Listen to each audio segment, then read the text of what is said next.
যখন তুলসী বৃক্ষ প্রদক্ষিণ করে, ছোট্ট মাধু মায়ের সঙ্গে করে করতালি দিয়ে তুলসী বৃক্ষ প্রদক্ষিণ করে। ওমা, আমরা সকলে মিলে একটু ওই তুলসী বৃক্ষের প্রদক্ষিণ মন্ত্রটা সকলে মিলে গাইতে পারি? ওমা, পারবেন? চলুন সকলে মিলে গাইব। নমো নমো তুলসী কৃষ্ণ প্রেয়সী,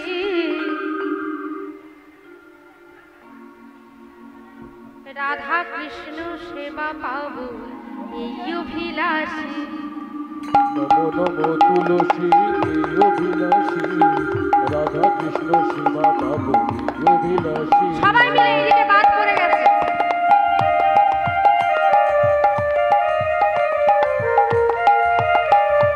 নমো নমো তুলসী কৃষ্ণ প্রেয়সী, রাধা কৃষ্ণর সেবা পাবো এই অভিলাষী।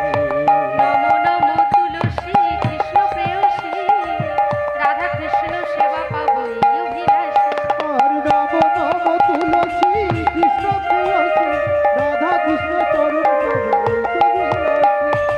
যে তোমার শরণ লয় তার বাঞ্ছা পূর্ণ হয়, যে তোমার শরণ লয় তার বাঞ্ছা পূরণ হয়, যে তোমার শরণ লয় তার বাঞ্ছা পূর্ণ হয়। যে তোমার শরণ লয় তার বাঞ্ছা পূরণ হয়। কৃপা করি করো তারে বৃন্দাবনবাসী, কৃপা করে দাও গো এই অভিলাষী।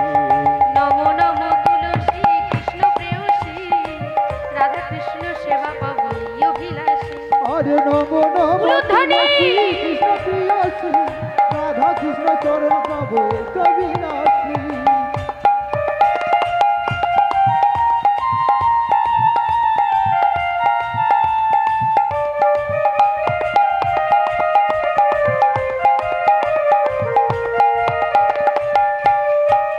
মাগো মোর মনের এই অভিলাষ বিলাস কুঞ্জে দিও বা,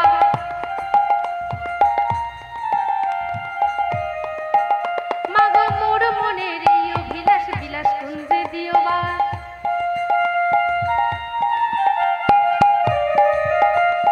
নয়নে হেরিব সদাই যুগল রূপ রাশি, নয়নে হেরিব সদাই যুগল রূপ রাশি। নমো নমো তুলসী কৃষ্ণ প্রেয়সী। উলুধ্বনি, উলুধ্বনি! আর নমো নমো তুলসী কৃষ্ণ প্রেয়সী, রাধা কৃষ্ণ চরণ পাবো এই অভিলাষী। রাধা কৃষ্ণ চরণ পাবো এই অভিলাষী। রাধা কৃষ্ণ নিতাই গৌর কৃষ্ণ প্রেমানন্দে হরি হরি বল। এমন ভাবে ছোট্ট মাধু মায়ের সঙ্গে রাধা মাধবের সেবা দেয়, তুলসী বৃক্ষ প্রদক্ষিণ করে। এমন ভাবে তাদের দিনে দিন কেটে যায় বাবা। ছোট্ট মাধু ধীরে ধীরে বড় হয়। এখন মাধু দাসের বয়স 16 বর্ষ, অর্থাৎ 16 বছরের যুবকে পরিণত হয়েছে মাধু দাস। সে সদা সর্বদা শুধু রাধা মাধবেরই সেবা দেয়, রাধা মাধবের সেবা পূজায় ডুবে থাকে। রাধা মাধব ছাড়া সে আর আন জানে না। আর ছেলের এমন দশা দেখে, এহেন অবস্থা দেখে মা মনে মনে চিন্তা করে, মাধু যদি সর্বক্ষণ এমন ভাবে রাধা মাধবের সেবায় ডুবে থাকে, রাধা মাধবের সেবা পূজা করে, তবে কোনো না কোনো দিনে সে নিশ্চয়ই আমাকে ছেড়ে গৃহত্যাগী হয়ে চলে যাবে। না না, এ কিছুতেই হতে দেওয়া যাবে না। মাধু ছাড়া যে এ সংসারে আমার আর কেউ নেই, তাই ওকে বাঁধতে হবে। আমার কি দিয়ে বাঁধবে গো? শেকল দিয়ে? কি দিয়ে বাঁধবে? একটা বিয়ে দিতে হবে। এই তো ঠিক বলেছে ঠাকুর। হ্যাঁ, একটা বিয়ে দিলেই আর সন্ন্যাসী হয়ে চলে যেতে পারবে। তাই মা আমার মাধুকে ডাকছে, মাধু, ও মাধু, একবার শুনে যা বাবা। মায়ের কথা শুনে মাধু দাস তাড়াতাড়ি মায়ের কাছে এসে দাঁড়িয়েছে। মা, কি হয়েছে মা? তুমি এমন করে ডাকছো? মাধু, আজ আমি তোকে একটা কথা বলবো বাবা, তুই আগে আমায় ছুঁয়ে কথা দে, আমি যা বলবো তুই আমার সেই কথা রাখবি। মাধু দাস বলছে, মা এমন করে বলছো কেন? আজ অবধি আমি তোমার কোন কথা শুনিনি মা। তুমি বলো, তুমি যা বলবে নির্দ্বিধায় বল। না বাবা, আগে তুই আমাকে স্পর্শ করে ত্রিসত্য কর যে আমি যা বলবো তুই আমার সেই কথা রাখবি, তবেই আমি বলবো। বেশ, তবে এই তোমার অঙ্গ স্পর্শ করে আমি কথা দিচ্ছি মা, তুমি যা বলবে আমি তোমার কথা রাখবো, রাখবো, রাখবো। মা বলছে, মাধু, আমার তো বয়স হয়েছে বাবা, কোন দিন ওই পারের ডাক চলে যেতে হবে। আর আমি ছাড়া তো এ সংসারে তোর আর কেউ নেই বাবা। তাই তাই আমি ভেবেছি আমি যাবার আগে আমি তোকে একটা বিবাহ দিয়ে যাব। মা, এ তুমি কি বলছো মা? তুমি এমন কথা বলতে পারলে মা? মাধু, অমন করে বলছিস কেন বাবা? মা, তুমি অমন কথা বলো না মা। এই সংসার সমুদ্র যে কত কঠিন তা তুমি জানো না? এই সংসার সমুদ্র পার হওয়া কত কঠিন তা তুমি জানো না? সব জেনে শুনে তুমি কেন এমন করে সংসার সমুদ্রে আমায় ফেলে দিতে চাইছো মা? না না, আমি কিছুতেই বিবাহ করতে পারবো না। মাধু, তুই শুধু এমন করেই ভাবছিস বাবা। একবার চিন্তা করে দেখ মাধু, আমার অন্তিমে আমার মুখাগ্নি করবার জন্য তুই আছিস, কিন্তু তোর অন্তিমে কে থাকবে বাবা? তুই যদি বিবাহ না করিস, সংসারী না হোস, তবে তোর অন্তিমে কে তোর শেষ কার্য করবে? মাধুদাস মৃদু হেসে বলছে, মা, এই সংসারে কে কার মা? এ সংসারে কে কার স্ত্রী, কে কার পুত্র, কে কার আপনজন? তুই একবার ভালো করে ভেবে দেখ না মা, এ সংসারে কে কার?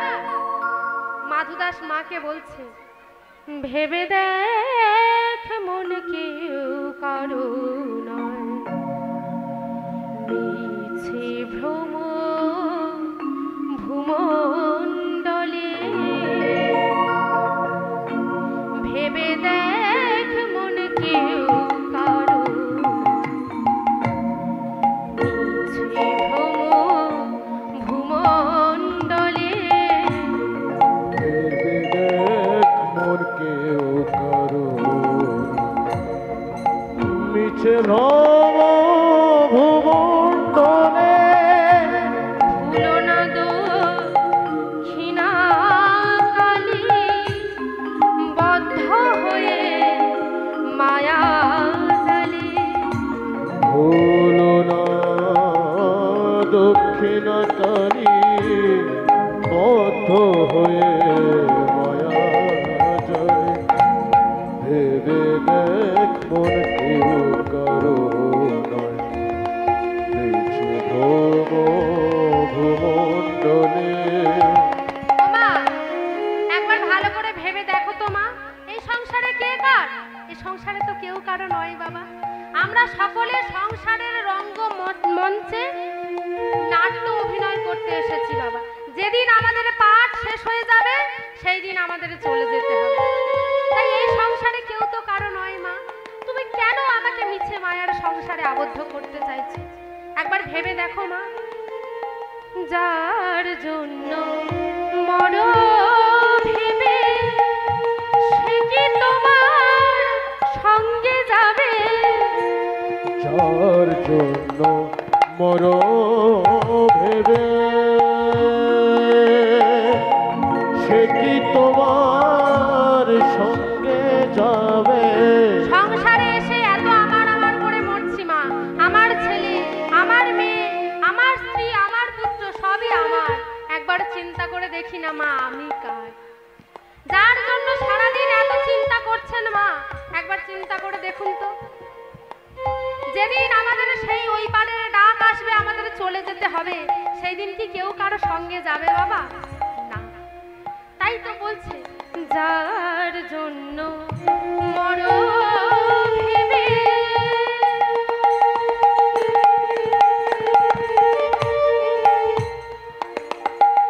সে কি তোমার সঙ্গে যাবে? যার জন্য মর ভেবে,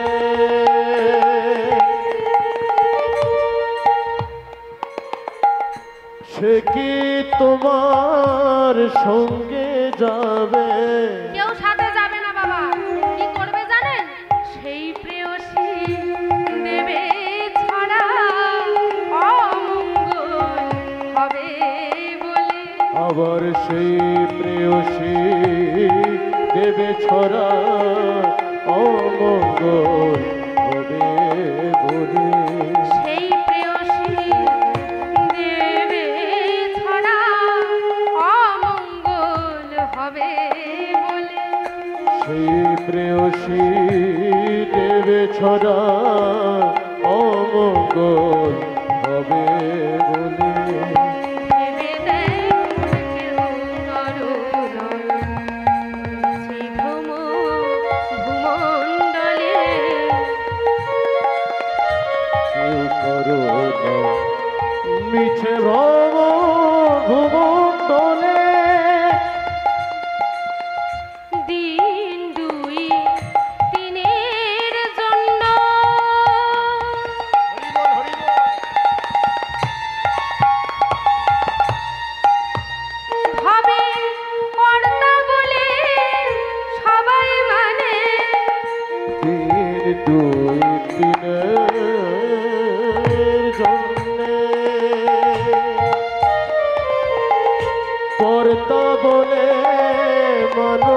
ধরে দিন দুই দিনের জন্য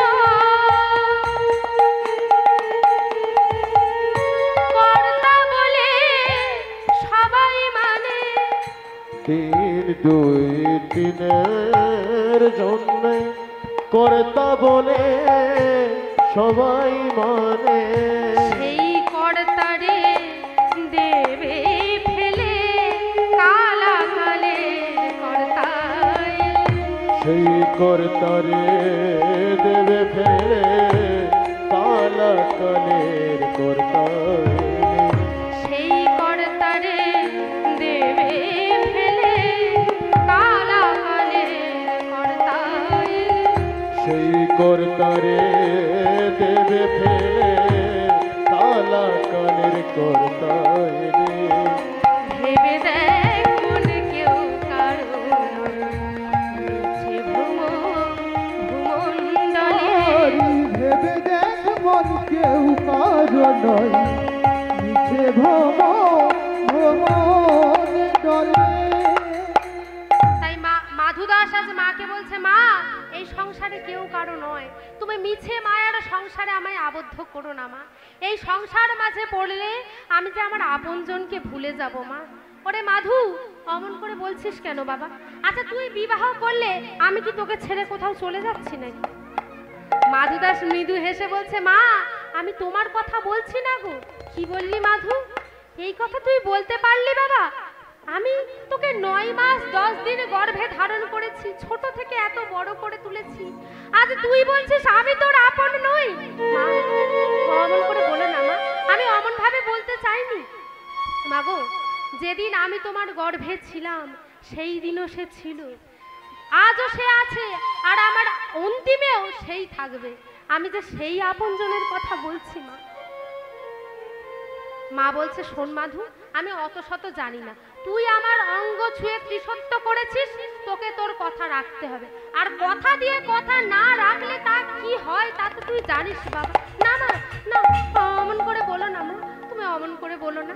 বেশ, আমি বিবাহ করব, তবে আমারও যে একটা শর্ত আছে না। কি শর্ত বল মাধু? মা আমি বিবাহ করব, তবে তুমি কথা দাও, যেই দিন এই সংসার সমুদ্র মাঝে পড়ে আমি আমার আপনজনকে ভুলে যাব, সেই দিন তুমি আমায় আমার আপনজনের সন্ধান দেবে। মা আমার আগু পিছু কিছু না চিন্তা করেই বলে দিলেন, বেশ বেশ, আমি তোকে তোর আপনজনের সন্ধান দেব।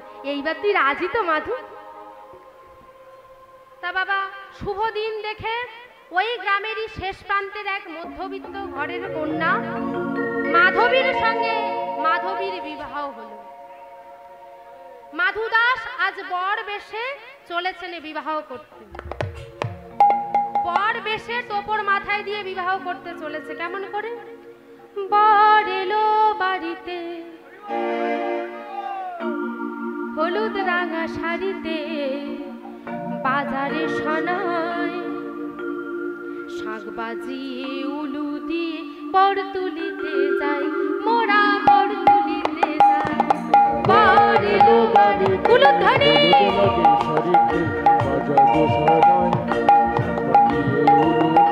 বর তুলিতে যায়, মোরা বর তুলিতে যায়। বর এলো বাড়িতে হলুদ লাগে শাড়িতে, বাজারে সোনায় শাক বাজিয়ে উলু দিয়ে বর তুলিতে যায়, মোরা বর তুলিতে যায়। বর এলো বাড়িতে হলুদ লাগে শাড়িতে, বাজা গোসালায় শাক বাজিয়ে উলু দিয়ে বর তুলিতে যায়, মোরা বর তুলিতে যায়। চন্দনেরই ফোঁটা দিলাম কোনেরই কপালে, এ ওরা যাই জল ভরিতে ভরা নদীর কূলে। চন্দনেরই ফোঁটা দিলাম কোনেরই কপালে, এ ওরা যায় জল ভরিতে ভরা গাঙের কুলে। চন্দনেরই ফোঁটা দিলাম কোনেরই কপালে, এ ওরা যাই জল ভরিতে ভরা নদীর কূলে। চন্দনেরই ফোঁটা দিলাম কোনেরই কপালে, এ ওরা যায় জল ভরিতে ভরা গাঙের কুলে। কোনের বাসির বরের পিসির চোখেতে ঘুম নাই, শাক বাজিয়ে উলু দিয়ে বর তুলিতে যায়, মোরা বর তুলিতে যায়। উলু বাড়িতে হলুদ লাগে শাড়িতে বাজাবো সানাই শাক বাজিয়ে উলু দিয়ে বর তুলিতে যায় মোরা বর তুলিতে যায়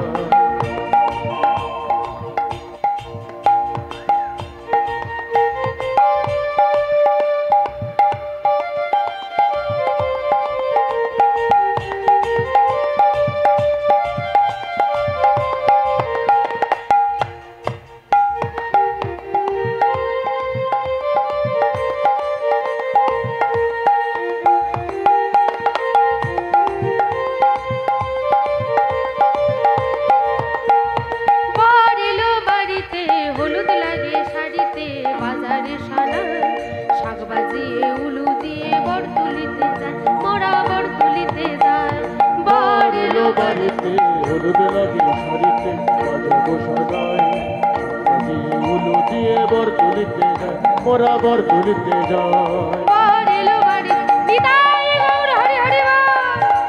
বর এলো বাড়িতে হলুদ লাগে শাড়িতে বাজাবো সানাই শাক বাজিয়ে উলু দিয়ে বর তুলিতে যায়। মাধু দাস আর মাধবীর বিবাহ সুসম্পন্ন হলো। পরদিন প্রভাতে নব বরবধূকে গৌরী দেবী বরণ করে ঘরে তুলে নিলেন। এমন ভাবে তাদের দিন কেটে যায় বাবা। কিন্তু মাধু দাস প্রত্যেক দিন দেখে মাধবীর সংসারের কোনো কাজের প্রতি মন নেই, না করে সে সংসারের কাজ, না করে সে রাধা মাধবের সেবা।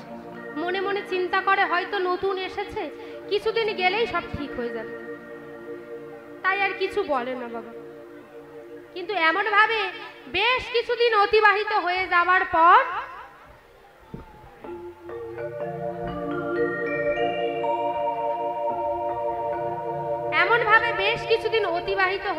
পর একদিন মাধু দাস মাধবীকে ডেকে বলছে, মাধবী, আমি বেশ কিছুদিন লক্ষ্য করছি তুমি না করো সংসারের কোনো কাজ, না করো রাধা মাধবের সেবা। আচ্ছা বলো তো মাধবী, মায়ের তো বয়স হয়েছে, মার কতদিন একা একা সব কিছু করবে বলো? তুমি যদি মায়ের হাতে হাতে একটু সাহায্য করে দাও তাহলে সংসারের কাজগুলো কত সহজ হয়ে যায়। শোনো মাধবী, তুমি কাল হতে মায়ের সঙ্গে সংসারের কাজে হাত লাগাবে আর আমার সঙ্গে রাধা মাধবের সেবা দেবে। যেই এই কথা বলেছে বাবা, অমনি মাধবী কি বলছে শুনুন। স্বামী, আপনার রাধা মাধবের সেবা করার হয় আপনি করুন, ওসব রাধা মাধবের সেবা টেবা আমি দিতে পারবো না, যা করার তা আপনি করুন। মাধবী, এ তুমি কি বলছো মাধবী?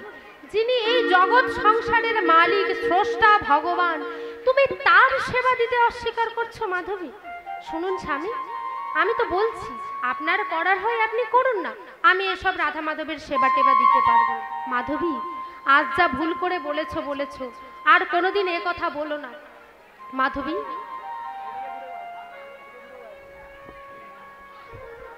আজ যা ভুল করে বলে ফেলেছো, আর যেন কোনোদিন এ কথা উচ্চারণ করো না। মাধবী, এই দেবদুর্লভ সাধের মানব জননটা তুমি এমন করে বিফলে চলে যেতে দিও না মাধবী। 84 লক্ষ জনই ভ্রমণ করে তবে এমন সাধের দেবদুর্লভ মানব জন্ম পেয়েছি বাবা। স্থাবর 20 লক্ষাংশ, জলচর 9 লক্ষাংশ, 10 লক্ষাংশ অন্ডজা, কৃমিনাং রুদ্র লক্ষাংশ, 30 লক্ষাংশ পশুনাং আর 4 লক্ষাংশ মানবা। অর্থাৎ 20 লক্ষ বার আমরা বৃক্ষরূপে জন্মগ্রহণ করেছি। চিন্তা করে দেখো না বাবা, 1-2 নয়, কিন্তু 20 লক্ষ বার আমরা স্টুডিও 9 3 8 সাবস্ক্রাইব তো বান্তা